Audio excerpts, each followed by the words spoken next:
ವಕ್ರತುಂಡ ಮಹಾಕಾಯ ಕೋಟಿ ಸೂರ್ಯ ಸಮಪ್ರಭ ನಿರ್ವಿಘ್ನಂ ಕುರು ಮೇ ದೇವ ಸರ್ವಕಾರ್ಯೇಷು ಸರ್ವದಾ ಎಂದು ಆ ಪೂಜ್ಯ ಗಣಪನನ್ನು ಹಾಗೂ ಬೆನಕನನ್ನು ನಾವು ಪೂಜಿಸುತ್ತೇವೆ, ಆರಾಧಿಸುತ್ತೇವೆ, ಅರ್ಚಿಸಿ ಆತನನ್ನು ಬೇಡಿಕೊಳ್ಳುತ್ತೇವೆ.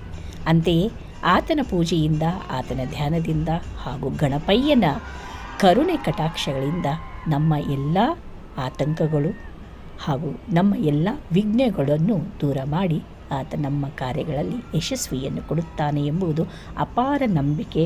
ಅದು ಅಕ್ಷರ ಸತ್ಯವೂ ಹೌದು. ಯಾರಾದರೆ ಗಣಪನನ್ನು ಧ್ಯಾನಿಸಿ ತಮ್ಮ ಕಾರ್ಯಗಳಲ್ಲಿ ಮುಂದೆ ಅಡಿಯಿಡುತ್ತಾರೋ ಅವರು ವಿಜಯೀಭವರಾಗುತ್ತಾರೆ, ವಿಜಯಿಗಳಾಗ್ತಾರೆ ಎನ್ನುವುದು ಪ್ರತೀತಿ ಹೌದು, ಅಕ್ಷರ ಸತ್ಯವೂ ಹೌದು. ಸದ್ಯ ಈ ವಿಡಿಯೋ ಮಾಡಲಿಕ್ಕೆ ಕಾರಣವೇನೆಂದರೆ, ಇತ್ತೀಚೆಗೆ ಗಣಪನ ನವರಾತ್ರಿ ನಾವು ಆಚರಿಸಿಕೊಳ್ಳುತ್ತಿರುವುದು ತುಂಬ ವಿಜೃಂಭಣೆಯಿಂದ, ತುಂಬ ಉತ್ಸಾಹದಿಂದ. ಅದರಲ್ಲಿ ಯುವಕರು ಮಕ್ಕಳಂತರೂ ತುಂಬ ಉತ್ಸಾಹದಿಂದಲೇ ಮಾಡ್ತಿರ್ತಾರೆ.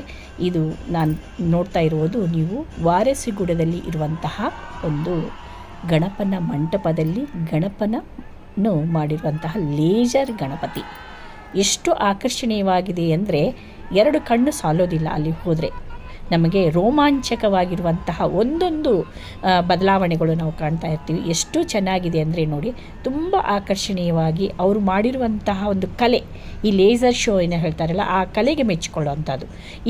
ಇದನ್ನು ಮಾಡಿರೋದು ಕೇವಲ 22 ವರ್ಷದ ಇಬ್ಬರು ಅಣ್ಣ ತಮ್ಮಂದರು ಮಾಡಿದ್ದಾರೆ. ನನಗೂ ಗೊತ್ತಿರಲಿಲ್ಲ ಇದರ ಐತಿಹ್ಯ. ಅಲ್ಲಿ ಹೋದಾಗ ನನ್ನ ಮಗನ ಫ್ರೆಂಡ್ನ ಅಂದರೆ ಗೆಳೆಯರವರು ಅಂದರೆ ಆ ಫ್ರೆಂಡ್ಸ್ ಹಾಗೆ ಅವರು ನನ್ನ ಮಗ ಆಲ್ರೆಡಿ ನೋಡಿದ್ದ. ಸೊ ಅಮ್ಮ ತುಂಬ ಚೆನ್ನಾಗಿದೆ, ಹೋಗಿ ನೋಡಿ ಬರೋಣ ವಾರಸ್ಗುಡಕ್ಕೆ ಅಂತ ಹೇಳ್ದ. ಸರಿ ಅಂಥೇಳಿ ಆ ದಿವಸ ಹೋದ್ವಿ. 11 o'clock ಇನ್ನೂ ಟೈಮ್ ಇತ್ತು, ಸಮಯ ಇತ್ತು. ತುಂಬ ರಶ್ಶು ಕ್ಯೂ ಇತ್ತು.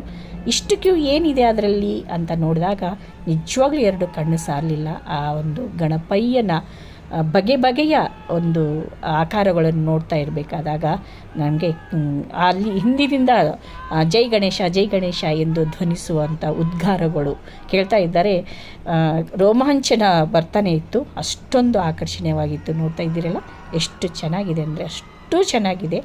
ನಿಮಗೆ ಅವಕಾಶ ಇದ್ದರೆ ಅಥವಾ ಸಿಕಿಂದ್ರಾಬಾದ್ ವಾರಸಿಗುಡ ಏರಿಯಾದಲ್ಲಿ ನೀವು ಏನಾದರೂ ನೆಲೆಸಿದರೆ ತಪ್ಪದೇ ಹೋಗಿ.